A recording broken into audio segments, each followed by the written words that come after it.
මට මේ කන් ඇහෙන්නේ නැති ආබාධිතට කියන්න දෙයක් තියෙනවා. ඔයා මේක මේ බීරට හරියට තේරුම් කරලා දෙන්න. මොකද ශානි මේ මොකද්ද ප්‍රශ්නේ? තරිඳු කසුන්ට කියන්න මේ සම්බන්ධය දිගටම කරගෙන යන්න බෑ කියලා. මට තවත් බෑ මේක කරන්න. මේ හොඳටම ඇති. ශානි ඔයාට පිස්සුද? මේ කොල්ලවාට කොච්චර ආදරේද? ආදරේ විතරක් මදි තරිඳු. මං කොහොමද කියන්නේ ගෙදර ඉන්න මිනිස්සුන්ට මම යාළුවා ඉන්නේ කන් ඇහෙන්නේ නැති ආබාධිතයෙක් එක්ක කියලා. අපේ තාත්තා මාව ගෙදරින් පන්නයි. මිනිස්සු මට hina වෙයි. ඒත් ශානි ඔයා හොඳටම දන්නවනේ කසුන්ට මේ වගේ දෙයක් වුණේ ඔයා හින්දා කියලා. මීට අවුරුදු 3කට කලින් ඔයා ඒ වාහනේට හැප්පෙන්න යද්දි කසුන් ඔයා බේරගන්න ගිහිල්ලා තමයි කසුන්ගේ කන් දෙකට මේ වගේ දෙයක් වුණේ. එදා ඔයාගේ ජීවිතේ බේරුණා වගේම එදායින් පස්සේ කසුන්ගේ කන් දෙකත් ඇහෙන්නේ නැතුව ගියා. ඔව් ඒක ඇත්ත. ඒත් මට දැන් කරන්න දෙයක් නැහැ. ශානි ඔයා මේ කරන්නේ ලොකුම වැරද්දක්. අනේ මේ තරිඳු මම හරි වැරද්ද තෝරගන්නම්. මට බෑ කන් ඇහෙන්නේ නැති ආබාධිතයෙක් ඉඳලා මගේ ජීවිතේ කාලකන්ණි කරගන්න.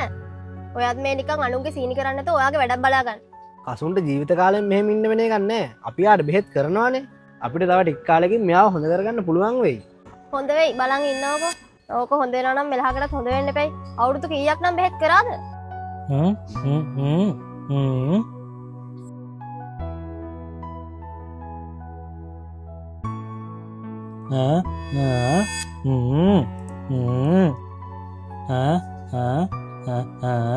තරිඳු මෙයාට කියන්න මම බලන දවසට කට්ටියක් එනවා කියලා.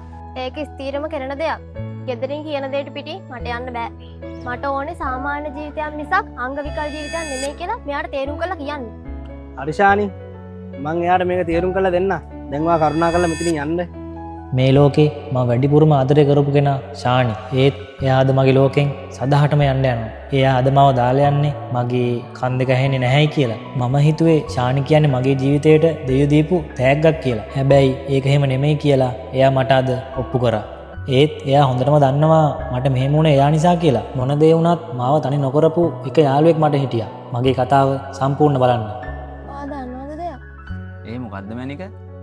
මට දැන් තමයි චාමර දැනෙන්නේ මගේ ජීවිතේම සම්පූර්ණයි කියලා. මගේ ජීවිතේ මට හම්බුන වටිනම කෙනා ඔයා. ශානි මාව දාලා ගිහිල්ලා ටික දවසකට පස්සේ ආපහු ශානිව මට මේ විදිහට මුණ ගැහෙනවා. තමන් පණ වගේ ආදරය කරපු කෙනෙක් වෙන කෙනෙක් එක්ක ඉන්නවා දකිද්දි ඒ දැනෙන දුක නම් අනේ මන්දයි ඉතින්.